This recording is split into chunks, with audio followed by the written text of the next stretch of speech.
بسم اللہ الرحمن الرحیم۔ جس وقت بلایا گیا طبیب کو، طبیب نے کہا یہ تو زہر ہے اور جان بوجھ کر لگایا گیا۔ بہرحال امام کو شفا بھی ہوئی اور مدینہ آئے، اور اب کی مرتبہ جو تیسری بار زہر دیا گیا وہ ہیرے کو پیس کر امام حسین رضی اللہ عنہ کے مشکیزے کے اندر ڈال دیا گیا۔ امام حسن رضی اللہ عنہ 27 صفر کی رات سوئے ہوئے تھے، اچانک نیند سے بیدار ہوئے۔ حضرت زینب رضی اللہ عنہا عبادت میں مصروف تھیں۔ آپ نے نیند سے بیدار ہو کر حضرت زینب رضی اللہ عنہا کو آواز دی اور حضرت زینب امام کی طرف متوجہ ہوئیں۔ حضرت حسن رضی اللہ عنہ فرمانے لگے، میں نے خواب میں نانا جان اور امی اور ابا جان کو دیکھا ہے کہ وہ مجھے جنت کی سیر کرواتے ہیں۔ میں نے نانا جان سے عرض کیا کہ آپ میرے حالات سے باخبر ہیں۔ مجھے تمانچے لگائے گئے، میرے پیروں تلے سے مسلح کھینچا گیا، کتنا ستایا گیا۔ میرے سامنے اس وقت مدینے میں میرے والدین کو گالی دی جاتی ہے۔ یا رسول اللہ صلی اللہ علیہ وآلہ وسلم، میں اس دور سے گزر رہا ہوں۔ آقا صلی اللہ علیہ وآلہ وسلم نے فرمایا کہ صبر کرو، تم بہت جلد ہم سے آ کر ملنے والے ہو۔ امام حسن رضی اللہ عنہ نے ایک اور خواب دیکھا کہ آپ کی پیشانی پر قل ھو اللہ شریف لکھی ہوئی ہے۔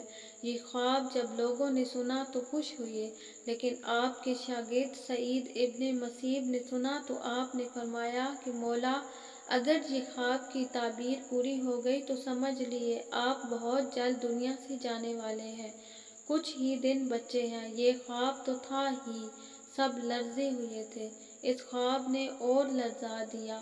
امام حسن رضی اللہ عنہ نے کہا، بہن میں نے خواب دیکھا۔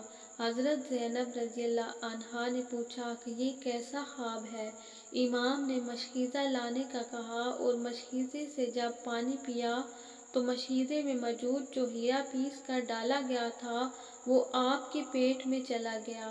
روایتوں میں آتا ہے کہ مورخین لکھتے ہیں کہ آپ کے کلیجے کے 72 ٹکڑے ہوئے، بعض نے لکھا کہ 80 ٹکڑے ہوئے، بعض نے لکھا کہ آپ کی آنتوں اور کلیجے کے 100 سے زیادہ ٹکڑے ہوئے۔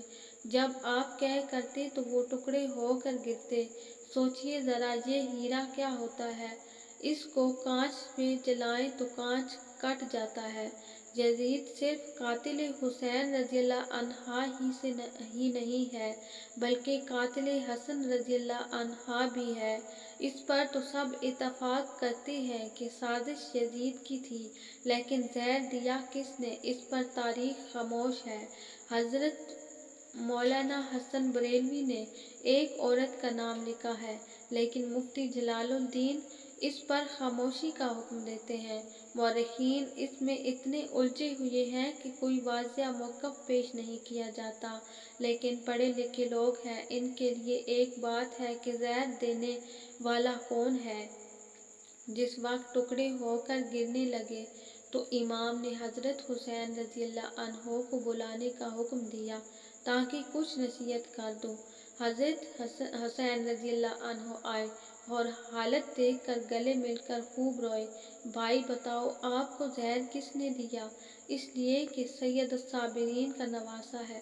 بھائی مجھے جس پر شک ہے اگر وہی ہے تو اللہ بہترین انتقام لینے والا ہے، اور شک کی بنیاد پر کسی کو قتل نہیں کیا جا سکتا، کیونکہ میں نام لوں گا تو تم قتل کرو گے، اور شک کی بنیاد پر کسی کو قتل نہیں کیا جا سکتا، اللہ بہترین انتقام لینے والا ہے۔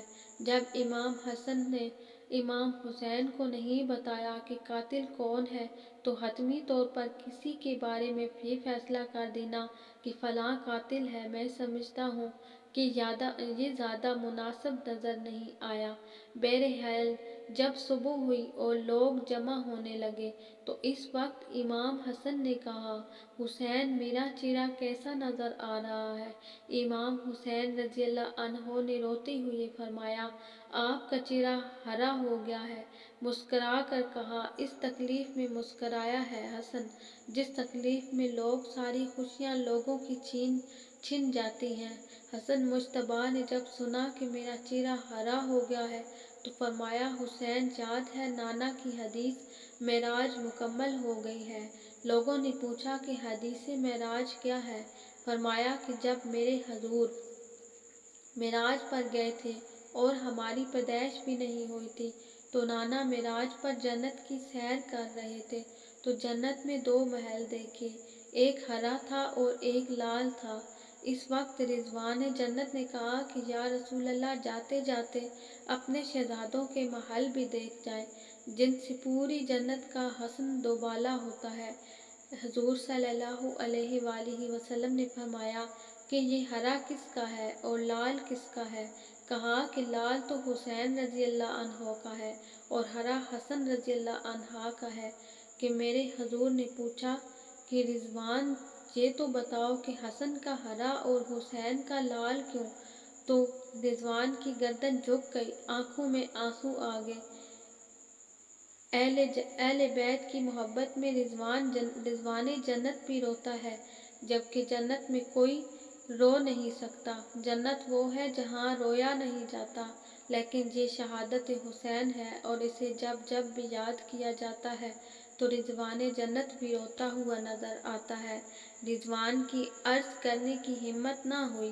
حضرت جبرائیل علیہ السلام آئے اور عرض کی یا رسول اللہ صلی اللہ علیہ وآلہ وسلم میں بتاتا ہوں، اللہ کے حکم سے یہ ہرا اس لیے ہے کہ حضرت حسن رضی اللہ عنہ کو زہر دیا جائے گا اور ان کا چہرہ اور جسم ہرا ہو جائے گا، اور حضرت حسین رضی اللہ عنہ کو کربلا میں شہید کیا جائے گا اور شہادت کی وجہ سے خون سارا جسم لال ہو جائے گا، اس لیے حسن کا ہرا اور حسین کا لال محل ہے۔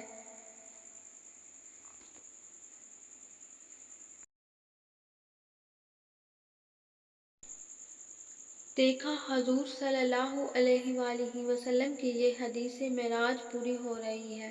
اس کے بعد حضرت حسن رضی اللہ عنہ نے لوگوں کو جانے کا حکم دیا اور گھر والوں کو ٹھہرنے کا کہا۔ اس وقت مولا حسن کے 3 یا 4 بیٹے تھے۔ ان بیٹوں میں ایک بڑا بیٹا تھا جس کی عمر صرف 7 سال تھی۔ وہ بڑا خوبصورت تھا اور نام قاسم تھا اور ماں کا نام فروہ تھا۔ فروہ قاسم کے سر پر ہاتھ پھیرتی اور اپنے شوہر کی طرف دیکھتی گویا ان کے سامنے اپنی بیوگی گھوم رہی تھی۔ ہائے بیوگی، ہائے بے کسی، ہائے بے بسی، لیکن زبان سے کچھ نہ کہہ سکتی تھی۔ جب سارے لوگ چلے گئے حتیٰ کہ کوئی نہ بچا تو حضرت حسن رضی اللہ عنہ نے اپنے بازو پر بندھے تعویذ کو کھولنے کا حکم فروہ کو دیا۔ تعویذ کھولا اور کھول کر حضرت حسن نے کہا کہ میرے بیٹے قاسم کو میرے پاس لاؤ۔ اپنے ہاتھوں سے وہ تعویذ بیٹے کے بازو پر باندھ دیا اور فرمایا بیٹا ایک وقت آئے گا جب تو شدید مصیبت میں گرفتار ہو جائے گا، اس وقت یہ تعویذ کھول کر دیکھ لینا۔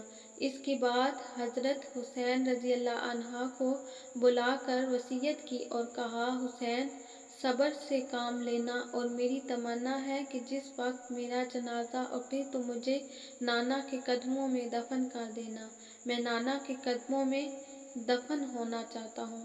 امام علی مقام 28 صفر کو، ایک روایت کے مطابق 29 صفر کو اور ایک روایت کے مطابق 5 ربیع الاول کو شہید ہو گئے، اس طرح سے کہ آپ کا پورا جسم ہرا ہو چکا تھا اور اندر کی آنتوں کے ٹکڑے کہہ کی صورت میں باہر گرے ہوئے تھے۔ حضرت حسن رضی اللہ عنہ کی شہادت ہوئی تو آپ کی تجہیز و تدفین کے جنازہ اٹھایا گیا، لیکن یہ بھی تاریخ کا بدترین باب ہے کہ جب جنازہ باہر لے کر آئے اور حضور صلی اللہ علیہ وآلہ وسلم کے روضہ مبارک میں حضرت حسن رضی اللہ عنہ کو دفن کرنا چاہتے تھے تو بنو امیہ کے وہ ولید جسے دنیا مروان کہتی ہے، بدترین آدمی جس پر میرے آقا دو جہاں صلی اللہ علیہ وآلہ وسلم نے لعنت کی تھی، اس نے کہا کہ میں اس کو دفن نہیں ہونے دوں گا۔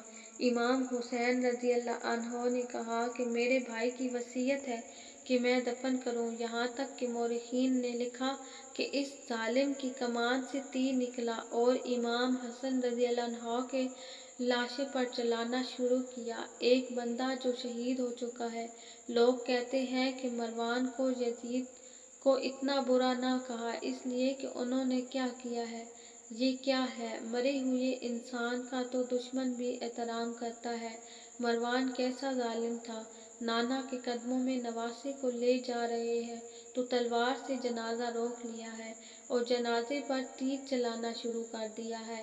بعض روایتیں یہاں تک آتی ہیں کہ جنازہ حسن پر تیر چلائے۔ حضرت زینب رضی اللہ عنہا نے کہا کہ فاطمہ کے 2 بیٹوں کے جنازے میں نے دیکھے ہیں۔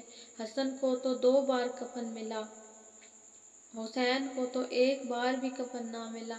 لوگوں نے کہا کہ حسن کو 2 بار کفن کیسے ملا؟